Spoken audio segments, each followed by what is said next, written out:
Morning. All right, welcome everyone to the Kubeflow Pipelines community meeting. Today's date is February 11th. This meeting is governed by the CNCF Code of Conduct. The meeting is recorded and will be uploaded to the Kubeflow YouTube account after the call has ended. So as always, before we start off the meeting, we allow folks to introduce themselves that are new to the call or new to the community. Or if you have been part of the community, but you've never introduced yourselves, you can use this time to do that. So the floor is open. Uh, Go ahead. Yeah, hey folks. This is Jeff Spar. Just wanted to introduce myself. I've been active in the pipelines channel on Slack, and I've been working to modernize the front end for Kubeflow pipelines. So good to meet y'all in person. Welcome, Jeff. Really appreciate all the work you've been doing. It's been much needed, and I'm glad that you have been making a lot of progress there. So much appreciated. Yeah, appreciate it. It's been fun. Awesome. Anyone else?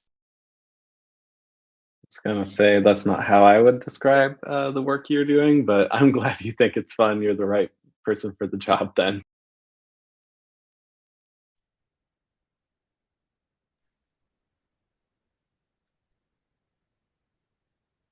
Anyone else? All right. Hello. Oh, go ahead. Hey, Yeah, hello sorry, I everyone. joined late. So, So myself, I am like just a quick introduction. Myself, I am Jason Paul. So I work with Jeff and Kaplan, Jeff and Alex Perlman and few other folks. Like I don't know who else are on the call. So we started recently contributing to the Qflow project and thought, okay, it will be a good idea to join this meeting. Thank you. Welcome. Pleasure to have you. I think I heard another voice. yes, hi. So, my name is Vikram, and I just recently came across Qflow meetings, and I'm just exploring right now in the learning phase. So, hello everyone. Glad to be here. Welcome. We are glad to have you. Thank you. All right. Anyone else? Cool. All right, let's keep going. Before uh Alyssa, we hit yours. Let me just sneak in a topic for 2.16. So we've been talking about the 2.16 release, just to kind of like get everybody caught up. So I think the Minio removal PR was merged, so that will be going into the 2.16 release. Other things that we're eyeing to get into this release are the Postgres support that Yunkai, the GSOC student from last year, has been working on. So that should hopefully be soon completed. What else am I forgetting? There's some CVE fixes, and I think that's it. Matt, am I missing anything else? That sounds right to me. Yeah, so I would be writing all of this down, but my computer is way too slow. So if somebody else is able to take the notes, that'd be nice. You want me to take the screen share? Yeah, that would be Okay. great. Thank Okay. you.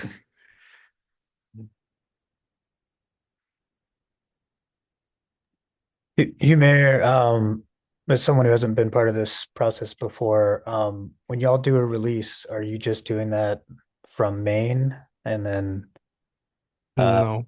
no? So you're cherry picking these. So if it's not on here, it won't go in the release. So what we'll do is we'll cut a release branch from main at Okay. some point, and after that branch has been cut, that's when main can continue progressing. And if we want to get anything into that release branch prior to the release, we have to cherry pick it. But the releases will happen from a release branch. Okay. And that release branch has not been created yet, or it has been? No, it hasn't. Yeah. Is this So about the UI work? yeah, I was curious if that would make it in. Well, right now, anything that's getting into merge, that will go into 2.16. You can sync with Alex, because we're gonna actually try to have the Capital One folks lead the release. So it will be Alex and Michael at the helm of this, and we will be assisting Matt and I. But just like you can sync with him and make sure like the UI changes that we need to get in prior to the release. Perfect. Okay, thank you. Yeah, Awesome. I think When you it'll probably be like around 2 weeks from now, I think we expect the release branch to be cut. So if you need a few days extra for something you're itching to get in, then yeah, just let us know. We can always do patch releases too, if it's like something small. I think Mhm. like upgrading React probably deserves more than a patch release, based on the amount of upgrading involved. But yeah. Mhm. Anything else regarding the 2.16 release? so after the release branch is cut, whatever changes that goes into main branch, when will it get auto merged to release branch? I mean, when does it get decided that okay, these are the only things that will go in 2.16 branch? So the way it works is if we cut the release branch, there's some time before that in release. Usually it happens very soon, but it really depends on how things progress. If a lot of things like let's say break or are not where we need them to be, then it might stay like we might keep the release branch but release a little bit later. But typically they happen pretty quickly. So as soon as we generally cut the release branch, we're looking to cut the release. If any changes are going into main after we cut the release branch, then you have to talk to the maintainers to try to get that into the 2.16 if that's what you want. Okay. But more likely, it will probably just make it to the next release. One thing I should mention is right now we are the plan is that 2.16 is the 2.15 was supposed to be the last minor release, but because the 3.0 changes were taking a bit too long, we decided to cut the 2.16 release. So now 2.16 is planned to be the last minor release for the 2.x releases, and the next one ought to be the 3.0 release. That's the current plan, right? Things can always change, and we might decide that like 2.17 might be needed if like 2.0 is taking a bit too long. But anyways, if changes are going to be made to answer your questions, they will probably make it to the next release unless you specifically talk to the maintainers to have it be in 2.16. Okay. Thank you. No worries. Yeah, and I mean, typically it's like within a few days after the release branch is made that we do the release. So from your perspective, it's like once the release branch is cut, unless you ask for something to be put in, it won't, and it'll go to the next release. Okay. I'm actually on the Kubeflow release team, so just trying to understand the release process of each component. Mhm. Oh yeah, awesome. Thanks for joining us. Jason, if you want to discuss a PR, you can just update the meeting notes and you can talk about it. Basically, this doc that you see, I think Alyssa linked it in the chat. I'll link it again. You can just go there and you can add your agenda items. You can do it for this meeting or next meeting. And we're just going down the agenda items, and anybody's really free to talk about just about anything, including pull requests. You're muted. So unfortunately, I'm on my Capital One laptop and I cannot access that document. Okay. Well, if you put it you can just type it in chat and I'll add it to the agenda document. All right, thank you. Appreciate that. No worries. Okay. Sorry, Alyssa. You're next. Go for it. Oh, yeah, all good. So I've taken over from Humair as the release team liaison for KFP for the Kubeflow AI reference platform. The upcoming release is 26.03. Some notes from our meeting from that earlier this week are that the feature freeze is set for Monday, March 2nd, with the release date being Friday, March 20th. I know we've been planning on 2.16 for mid-February, so we should be able to get that in. And then we also had some questions about whether Mint.io will be completely removed in 2.16, and Humair, you just covered that. So it sounds like it will be completely removed. Yeah. Julius had pinged me about it as well, so I think I still have to reply to him, but that will be removed. The peers already been merged. Cool. And then my only other point was that yesterday in the Kubeflow general community call, Ramesh had mentioned that GSOC projects can actually still be uploaded to the Kubeflow website GSOC page. So if you have a proposal that you wanted to get in, technically the deadline was last week, but they're still accepting proposals. I think we had like some really two good ones last year, and they had a lot of consequences for like Kubeflow pipelines. They were very consequential. There was the Postgres support, which are about to merge, but also it came with the Gorm v2 upgrade. Both of them happened by the same GSOC student, and we also had the Sushi Seaweed FS. They were both very large efforts, and they've essentially been very successful. So I feel like there's always a lot of potential here.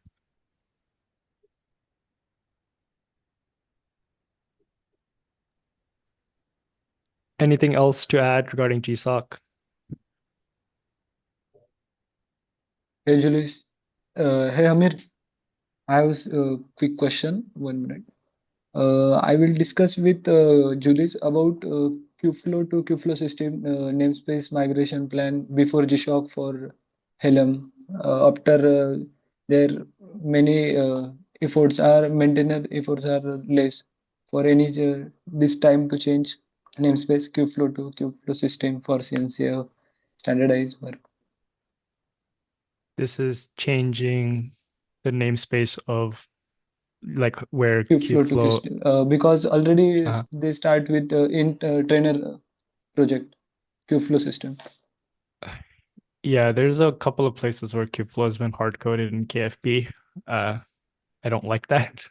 So, and it would be nice if the effort was accompanied with just like parameterizing that namespace so that like it's a deployment variable that we provide. Um, but yeah, Okay. if there's not already an issue about it, please create an issue. And what's the timeline for this? Do you know? No, I this time I will discuss with Andre and Julius about this day. Same week is discuss with Hamir about plan to change namespace. That's not Okay. this time. If there's somewhere where these discussions are happening or like where the ask is listed, like if it's the Kubeflow, Okay. I imagine there's an issue thread somewhere. So maybe you can list that in the Slack channel and tag the maintainers. You can tag like me or Matt or Alex, Perlman. Okay, sure. Yeah, I just want to quickly add, I think this is great. Thanks a lot, Aniket, for working on this. I think as Homer said, maybe the next step for you is to start updating KFP places, right, where namespace is hard-coded. So you don't need to wait for any confirmation, just start working on this. I guess, maintainers can review this, correct?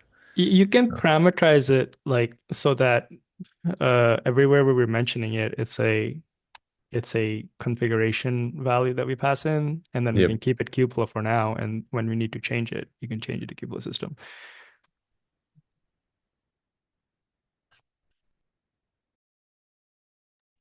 Hopefully that makes sense. All right. Anything else regarding? Is this a GSOC effort or is this unrelated?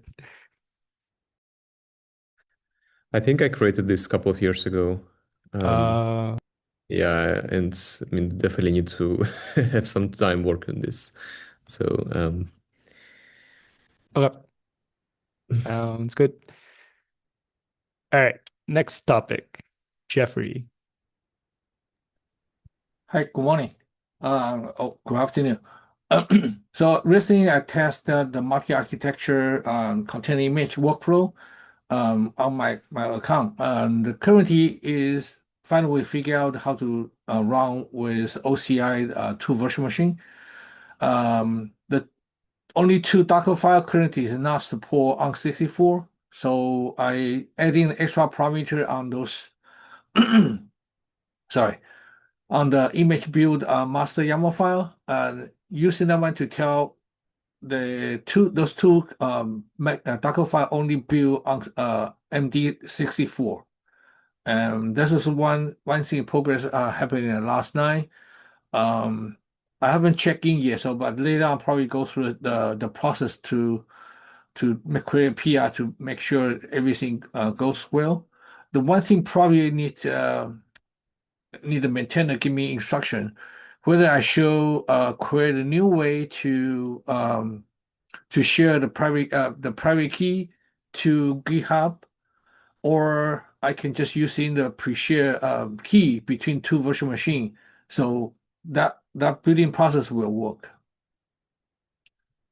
And also probably need to know what's the best way I can working with with the maintainer to make sure the image creating can be using for the 2.16 release.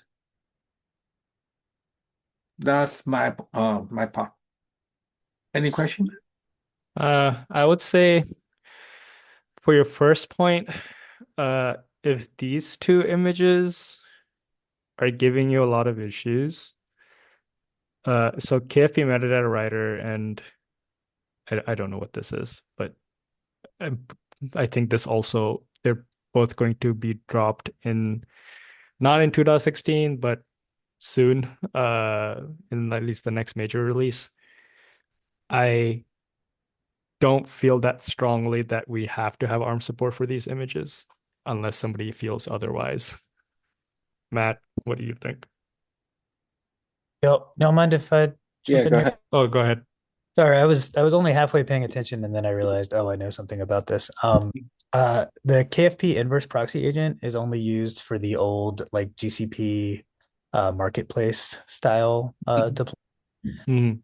and it's only built upstream AMD 64. I feel like from what I looked at, it looks like that pattern is all but like deprecated, and maybe it should be properly deprecated. But it's only useful in GCP, and I don't think GCP would even run it on an ARM box. The way it's set up to like template deploy, anyways. So I think that one you can probably cross out. Okay. And you only need metadata writer if you are using the V1 APIs, I believe. Yeah. So you can, I think you're fine to skip those. Thank you. For your second point, I don't think I understand why you need an SSH key pair for this, but So in order to making Docker to communicate between two virtual machines, they can create image oh, on each side and the merge on the first runner. They need to have a socket to communicate each other. I see. Yeah. So I the key think is make sure the communication is seamlessly just working like the other machine, the same machine but different runner. I think the key pair and the GitHub secret is my preference. But Mhm. Okay. It's easy to add it, so if you can send it to us in an encrypted way, we can store it. You can use yeah, Bitwarden or something. Okay. I found a way to send you, in secretly. Thank you. Use Bitwarden. It's very easy to use if you want. You can send like a link with a password and expires and all that stuff. It's pretty neat. Mhm. Okay. Anything else regarding Jeffrey's topics about multi-arch? Cool, cool. Moving on. Anya and Andre. Hello. Um, yes, I just wanted to proceed with the conversation we had lots of times. Sorry, I missed the last call on what we agreed on regarding how we integrate pipelines client in the unified SDK as well as reusable components. I remember something that you were leaning towards was the Git submodule. Correct me if that's wrong. I think that was our preference. Yeah. I feel like we should Okay. start somehow making like permanent decisions here because it kind of feels like we have a discussion and then we say this is like our preference, and then I feel like a week or 3 weeks later we go through the same discussion again. Is there a way we can solidify like how we're gonna go ahead and proceed with this? You're asking like about Yes, like yeah, go ahead. yes, sorry for interrupting. Yeah, I think we already final make a decision, right? We're gonna have a submodule and we're going to give us a tag. We're going to synchronize the Mhm. Kubeflow SDK. And I think we already have a pending PR from I think D-Leap, right? He opened this. I asked one of the student to work on this. So this is the working in progress PR. So the rough idea would be the pipeproject.toml will be in the Kubeflow SDK, but the actual code will be in the pipelines components, which means like developers just need to do pip install Kubeflow and then start developing code in the pipelines components, but we're going to package them under the Kubeflow SDK, right? Mhm. This is the goal. I see. This mhm. This is the GitHub model approach. What are the benefits of this approach over the wrapping the SDK, the API, similar what we do with the model registry? Yeah, so Anya, are you talking about pipelines components or KFP client?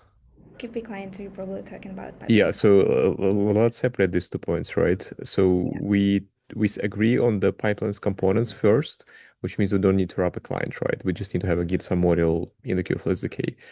But for pipelines client, yes, we should also talk about, I guess, Matt and from you, Homer, from last call. Uh, I think you also prefer, right, to develop KFP separately right now. Yeah. Yeah, I think, yeah, go ahead. No, I was just saying, yeah, that's our current preference is to continue develop because it's just too like tightly integrated with backend, and it's very common that the changes that we have to make if or one has to come with changes for other parts of the code base. So it's just very heavily intertwined. So we prefer to have control of like development right on the repo. And right now we tie the releases together for very similar reasons. So at least in the near future, I think our preference is to continue with that and have the Kubeflow SDK pull it in somehow. So I don't know how we had decided that the Kubeflow SDK would be utilizing the KFP SDK given this framework. Yeah, I think my expectation is for the short term, we're just going to wrap the KFP client, right? Similar to what we've done with model registry.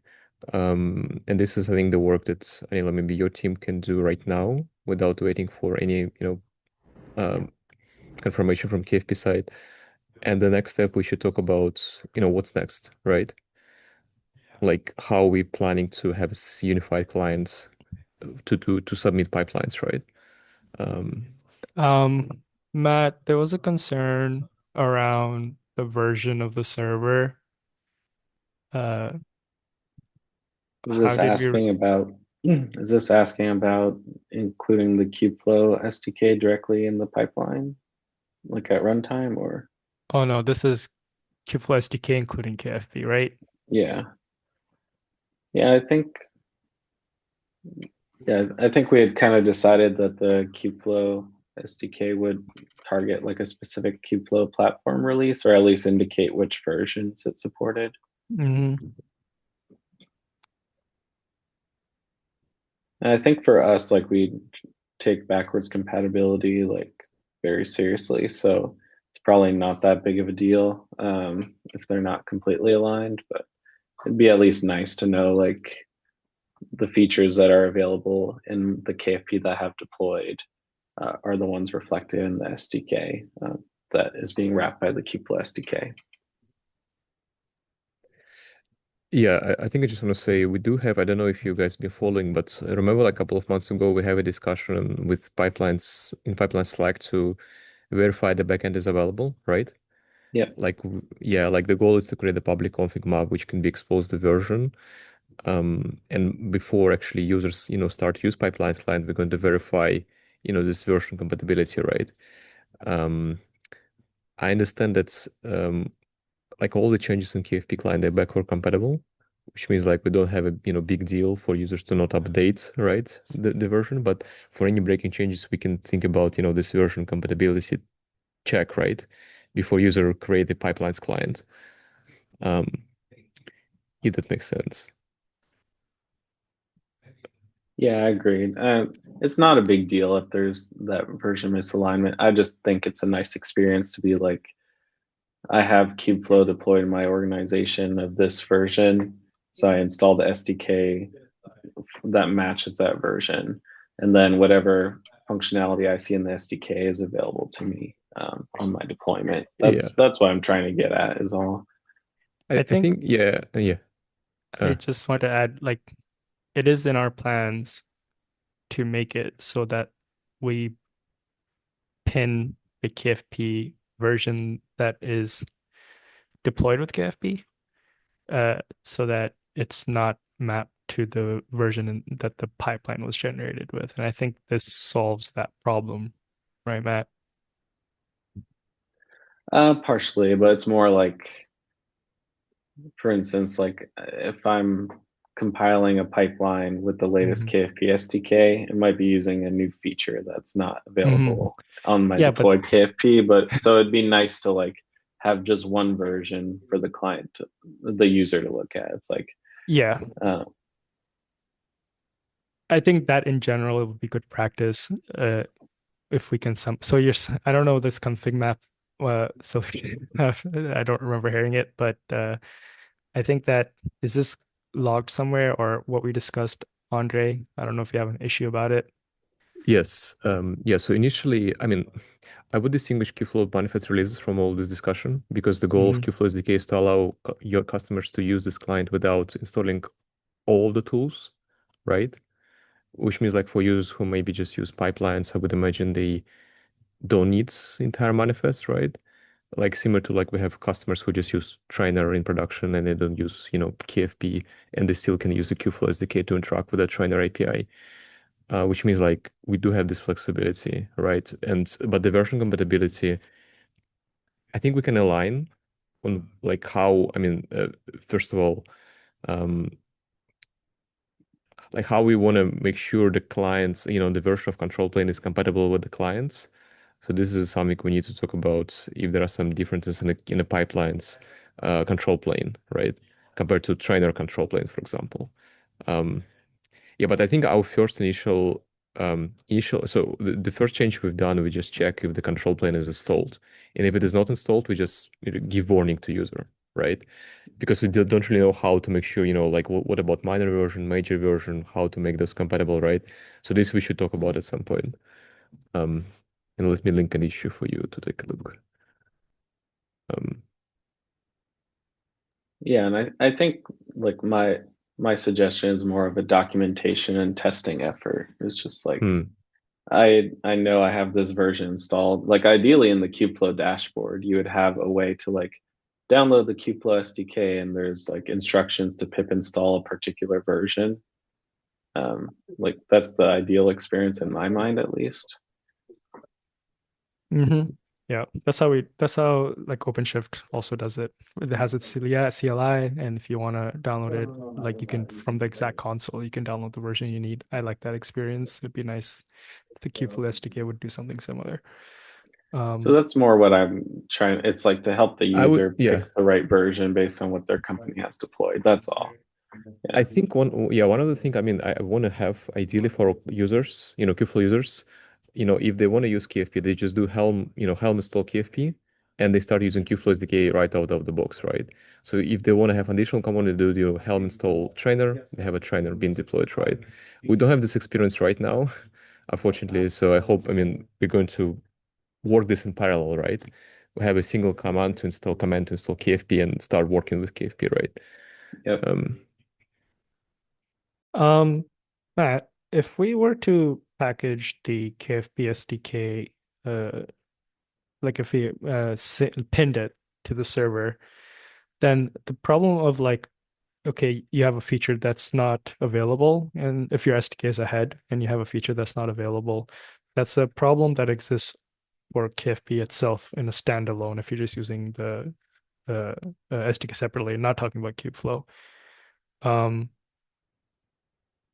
What if we gave a warning when you used the KFP SDK to like submit pipelines or whatever, and we saw that the version on that's against the KFP server is misaligned.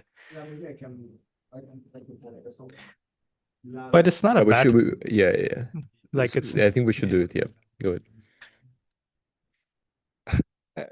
I actually don't know. I'm torn about that because I think because we're so like strict on backwards compatibility, we don't necessarily stop users from doing it. So why would we warn them for it? But they might want to know that like, okay, maybe a feature's not working because the KFP API server is behind. It's unlikely to happen, but it could happen.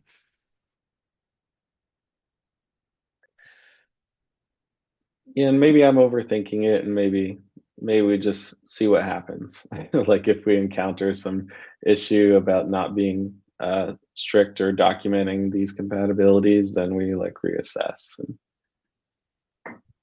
Let's say it's a recommendation from us, and it's up to Kubeflow SDK whether they want to heed that recommendation. But I think the whole wrapping concept, I think we're fine with that.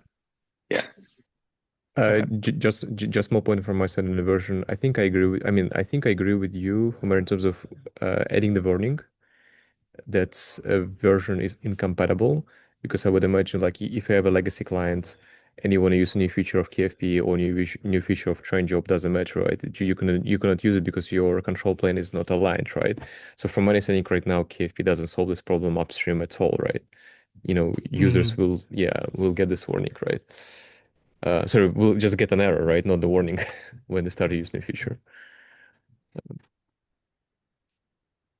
Yeah, it depends on what the feature is, but yeah, if Okay, it's like okay. a new field, then on like an SDK Yeah, pipeline you do spec. get a cryptic error usually in that case of like an unrecognized proto field or something like that. I forget. Yeah, that's the one that almost dropped, but then we wanted it to error on that rate. So Yeah, and I think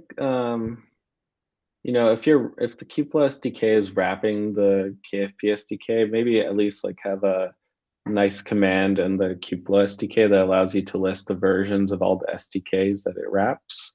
And since our version of KFP SDK maps to the backend, like it's pretty clear. Like if it's version 215 that's deployed, the KFP SDK is also 215. So maybe if there's like an easy command on the Kubeflow SDK to just list the versions of each client that you're wrapping, that's probably good enough. Like maybe in the help text or something like that, if there's a CLI. all right, I'm gonna keep going as we have other topics as well. But appreciate the just add the action item, sorry. We'll wrap the SDK to include the pipelines client there. Same, we will just include the pipelines components. I just had a quick question, sorry. Are we eventually planning to end up having one pipe project? Or any objections there? I did see like in the pipelines components repo that the pipe project Tama was removed. And I guess I'm failing to see like why it's problematic to have that additional one. Yeah, we still want it because we still want people to be able to work with the repository and know what dependencies they need. Yeah, it's like whether we may not actually ever release it to PyPy, but it's nice to have just to, like Hamir said, like development experience on the repo. Or if you're consuming the repo directly outside of the SDK. I don't think they need a separate pipe project, to be honest, right? Like you talking about pipelines components or KFP? Components. What is the reason to have a separate pipe project? It just means you can install it directly from the repo. Yeah, but we can give them a command to, just people install from the upstream, right? Then they can install it. But this is primarily for like developers. It's not for users. Yeah. We would never tell a user, hey, pip install from like a GitHub repository, right? Well, unless they're trying to use the master branch, like an unreleased change or something like Yeah, that. exactly, right. Yeah. And also for developers who want to kind of like align at least on the tools we use, like rough, etc., right? For editing, so we make sure all the all the components synchronize, for linting, etc. I mean, from my perspective, the pipe project, I mean, I don't see for developers a problem actually to install from Kubeflow/SDK. But you We'll guys are edit going to more. have a tag on it. Like you're going to submodule a tag, right? Exactly. How would we? So I honestly don't see the harm in it. We're not going to Okay. release it, right? So I feel like it should not impact at all Kubeflow SDK here. Yeah. So I think it's fine. I mean, as long as you guys also give us, updates on the upstream by project.toml. I mean, especially with the dependencies, right?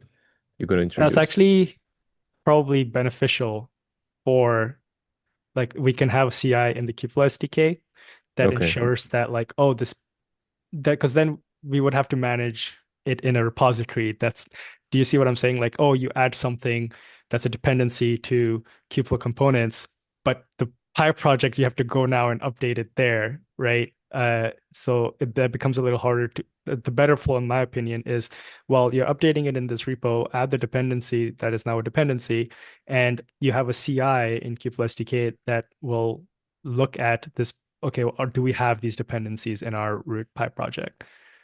Anya? Yeah, I think you just described the biggest benefit of having all the code migrated to the unified SDK. So we don't end up having figuring out what are new dependencies there, how we add those. I agree that for the components, we should keep the separate repo, but for the pipelines client, I think it makes sense for me to have the unified code base there. For the components? No, for the pipelines client, for the components, I would keep the repo separate. I thought we were talking about the components. Oh, are you talking about moving the KFP SDK code itself to the Kubeflow SDK? Yeah, I mean, I'm fine here for just get started and get pipelines client as soon as possible to the unified SDK, but then we can talk about whether we want to have the unified code base or not. Yeah, it's like there's pros and cons to both. And so the major con of having it in a separate repo is that you can't have a PR that adds the SDK change and the backend change. So we see this right now with docs, for example, where it's like, since docs are on the Kubeflow website repo, they just never get updated. But if it was in the same repo, you could update them all at the same time. We could require before the PR gets merged that you add this functionality to the docs or to the SDK. So even then, if we were to stop publishing like a KFP SDK or Python project, I would still prefer, I think, to do a Git submodule approach for that reason. So it's like it eases the burden of development for a small pain on the release, like of having to update like a commit hash or tag that the Git submodule points to. Let me make a small proposal. Sorry, I think let's start with pipelines client first. Let's ensure this is wrapping correctly, and let's release this in the Kubeflow SDK. And I think this migration of KFP client to the unified SDK require deep discussion. Maybe we can do this after we wrap this first, and then see what is the right approach for both of us to to manage this, because KFP has much larger infrastructure and E2Es, etc. We need to think on this more. I agree. What do you think, Anya? Does it sound good to you? Yeah, let's just proceed with the wrapping. Okay. Okay. I'll keep going so we can get to the other folks. Thanks everyone for the discussion. Appreciate your opinions. Jason, you have linked two PRs. So I don't know, like what is the process for like this? Just like as a newbie, I'm like just going to walk through these two PRs.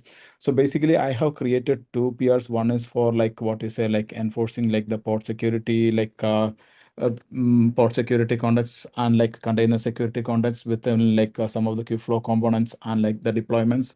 So just wanted to know like what is the next step towards like say for example getting it reviewed or like getting it merged or like what should I follow around that?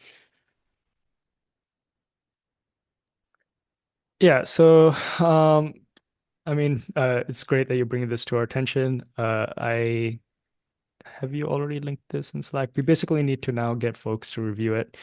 Um, and that often tends to be based on maintainer bandwidth. If we can have other folks in the community review it as well, that is very helpful. Looking at it right now. Add Helm chart. Oh, Alex was talking about this one. That's the second one. Yeah. We Are actually, you, Mhm. oh, sorry. For this one, are you aligned with that open GitHub issue? There was some discussion with the maintainers of the approach to take. Yes, I can like review it once again to make sure that I'm aligned with all the things that are discussed there, but like it's mostly aligned with that.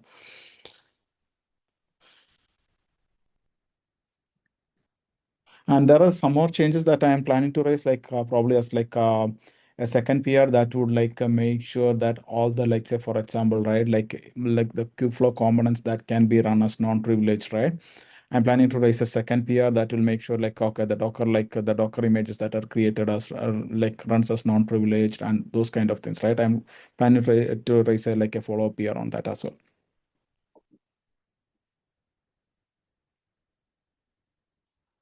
Okay. I know that we Yeah. Mhm. Yeah, I just want to say it's like I acknowledge it's frustrating. It's currently an issue that we're having where we're not able to review PRs in a timely manner, but it's something the maintainers are talking about, like how to improve. So yeah, I think if it's something urgent, then like I guess keep pinging us in Slack. Okay. Yeah, my personally my bandwidth is pretty limited for at least the next few weeks, so it'd be nice if someone else could take a look. But yeah, this one should be a lot easier to review though. This Yeah. if Which you want to one? talk about the Helm chart one Yeah, I can now. talk about that. Yeah, the Helm chart one as well. Like, so what is the like, say for example, I converted like mostly it was like based on like what functionality that existed in the customized chart. So I was like literally trying to convert one to one.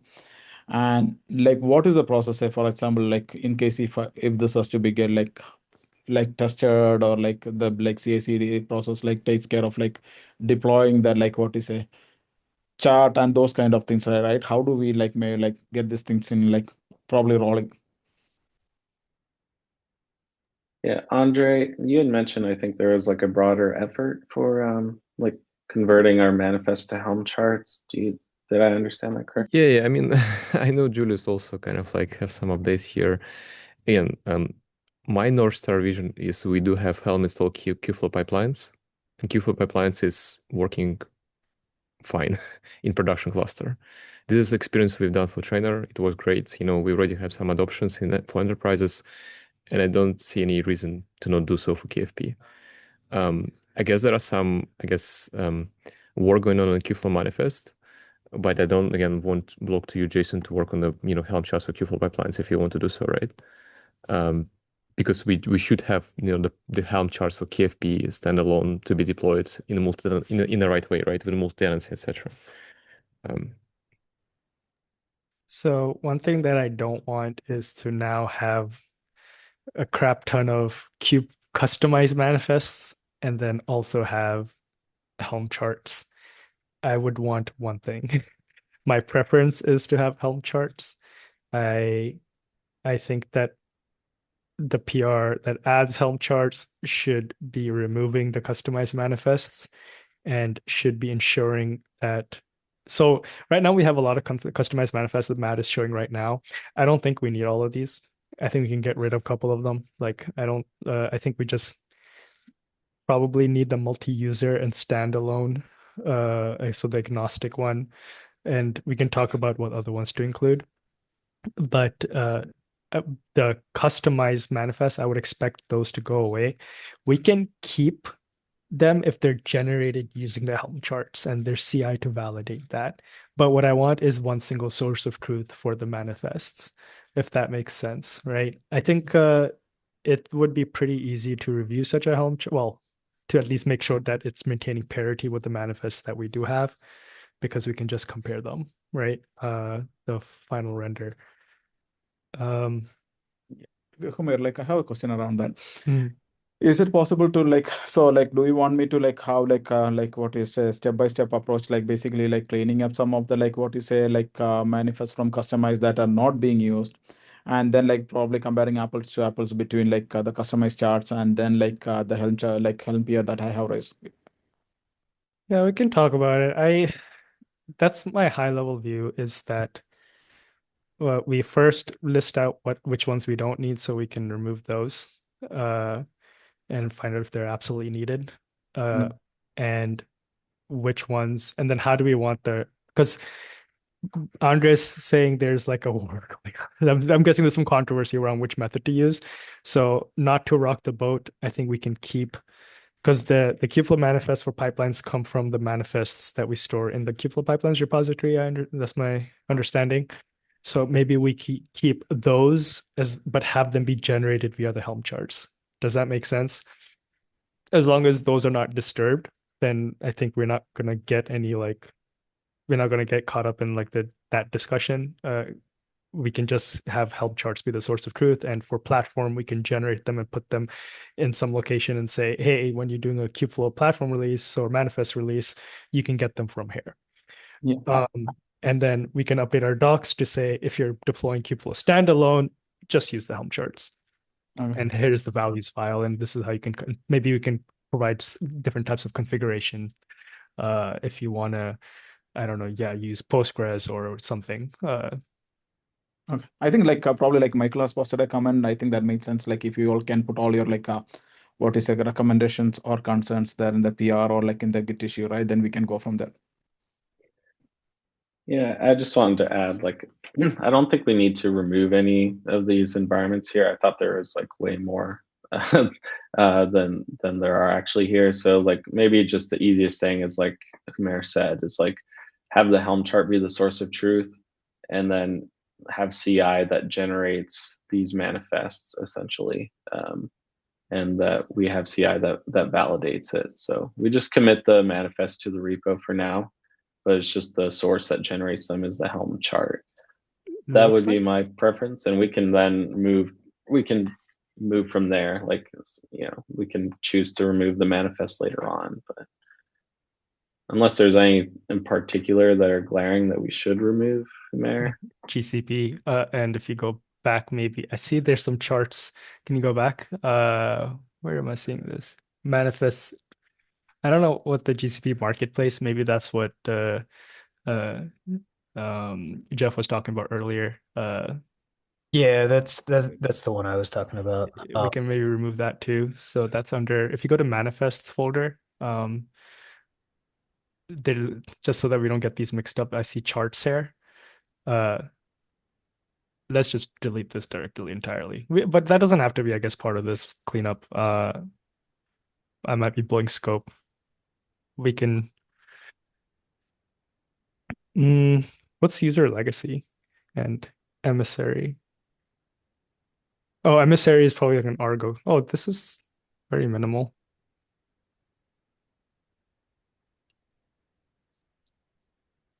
Yeah, just I sorry. think if these are this minimal, we can probably remove them and just provide the chart configuration for it. Yeah, that's fine. I think the only one that gets used by Kubeflow manifest is this one.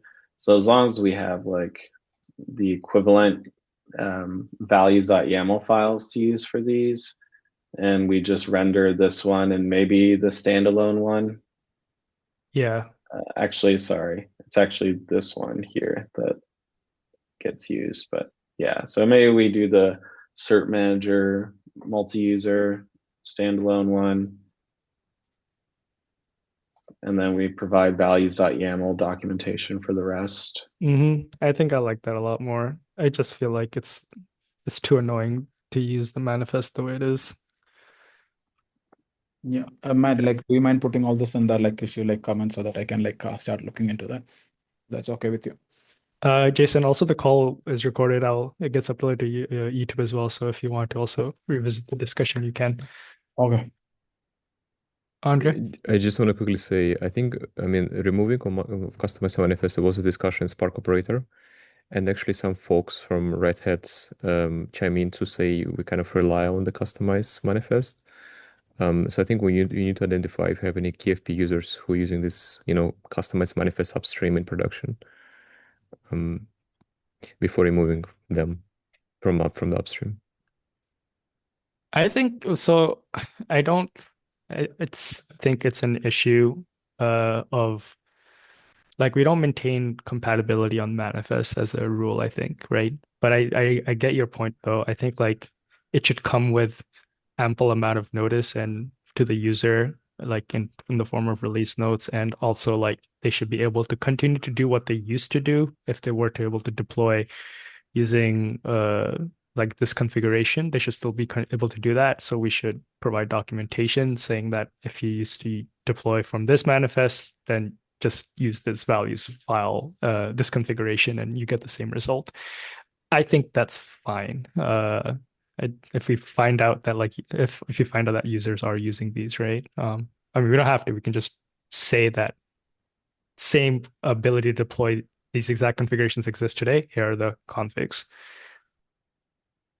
That Yeah, I makes sense. agree.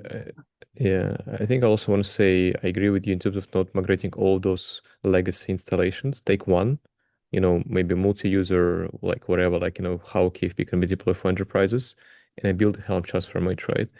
I understand you have some dependency on Istio and Dex for this, but we can talk about it later, right? So at least having some sort of MVP Helm charts maybe is a good first step, right? So enterprises can adopt and install it and see how it can be used, right? Yeah. Jason, also, we've spoken to Alex and Michael about this as well. I think Michael is in the call. So we're all basically aligned on this approach. So if it doesn't have to be Matt or I that review these PRs, I think like they can also do it, or folks from Capital One if you're feeling blocked. Okay, I will work with Alex on that. Okay, Alex and Michael on that.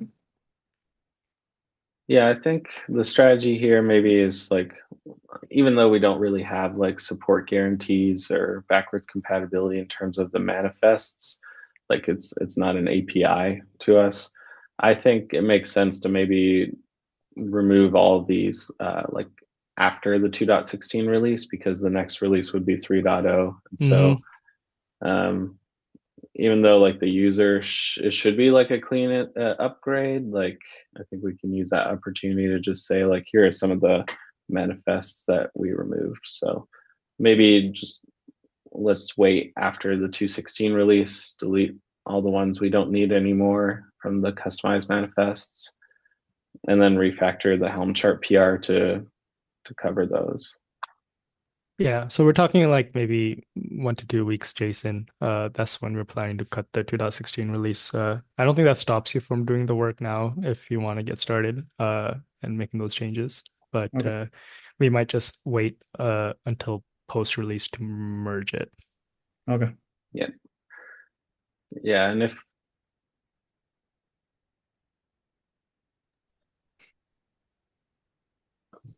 I was on mute. If you want to work with Capital One to identify the manifests that aren't used anymore, like I don't think Humair and I need to have an opinion on that. So if Alex or Michael investigate it and give you an answer, I think we're fine with it.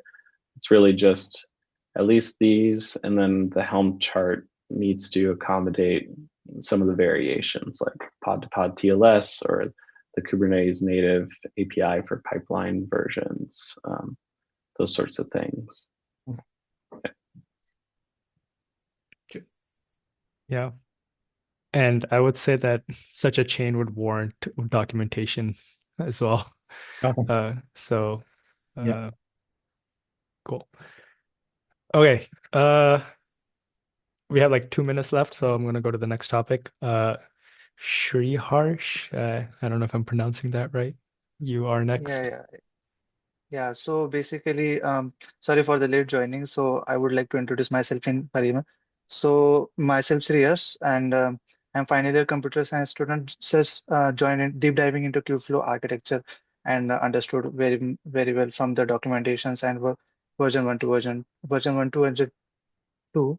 So basically, so yeah, whenever the GSOC project was announced, the project one, which is basically the agentic RAG on the Kubeflow, which is with the maintainer is the Tarek, and I have some discussion with the Tarek, and he basically assigned me the scope reduced with the what we can say ingestion backbone, basically. So firstly, I would like to share the doc doc file link. Yeah, I have shared doc file link, and basically it's just a proposal that how we are going to basically parse the data and to create a basically natural artifact to basically involve like a specific output for the continuing the rack implementation.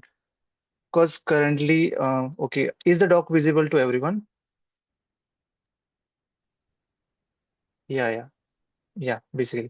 So currently we all know the documentation and the architecture diagrams are currently the splitted, and basically um, to we have to form a deterministic knowledge pipeline. So basically in the knowledge ingestion, I have created the 5 stages basically, which is the acquisition. Second is the transformation, transforming the raw data into the artifacts. Integration means the actual knowledge transfer between the architectural diagrams, there are the two types of diagrams, two types of knowledge, basically the diagram one and the textual one. So integrating the knowledge between them, validating that means there is no certified gap between any linkage which is the external linkage. It could be the external linkage to the image, or it could be the internal linkage for the what we can say a documentation, suppose MD file. So yeah, basically, so it is an acquisition which take inputs repo URL, which is a basically the selective snapshot we have to take, and branch name. We also store the commit hash for because commit hash is the ultimate source of truth. That's why in a provenance metadata we are storing the commit. Then the filter manifest, which actually the what we can suppose there is a MD file, and MD file contains a lot of text also and a code snippet also. Though it actually filters the code snippet and the various part which comes into the documentation, and it also filters the image part also. That so this is a component B. For component B has 2 tracks basically. The first track is the, or we can say the text file manifest and visual file manifest. In visual file manifest, we have a problem actually, because there are multiple diagrams which are maybe the mermaid file diagram or maybe the PNG, but PNG and JPG diagrams are not extractable. So we are using some kind of tools which I am not sure about it. What we can say another alternative option which we can use, that the JPG and PNG file can be converted into the mermaid or XML files. So maybe it could be the help, and yeah, it's ultimate the stage 3, the code snippet you are seeing with the screen. So it's basically the ultimate structure knowledge artifact. That means the all data we have collected from collected from the documentation, it is stored and we have to validate it. The stage 4. So scroll down. Okay. So yeah, this is the basically validation. Validation has 3 checks: structural integrity, and the relocation hallucination check, and semantic check also, the noise filter. And yeah, stage 5 indexing, it's not completed yet, but yeah, I'm not sure about how to actually index for our to jump into the RAG model. Yeah, thanks So for yeah, bringing this up. I think there's some folks at Red Hat that are working on pipelines for RAG, and I think it'd be best to connect you with them, and I can do that over Slack. yeah, So if you can tag me in Slack, and I'll connect you with some folks there. Like Francisco is on the Kubeflow steering committee, and he might have some more information of like what's going on with that. Yeah. So yeah, for sure. But yeah, welcome and thanks for sharing. Okay, I think we're out of time here, so I want to thank everyone for joining. And this call is recorded and will be uploaded to YouTube by Humair. So thanks everyone for attending. Good meeting. Thank you. Goodbye. Bye.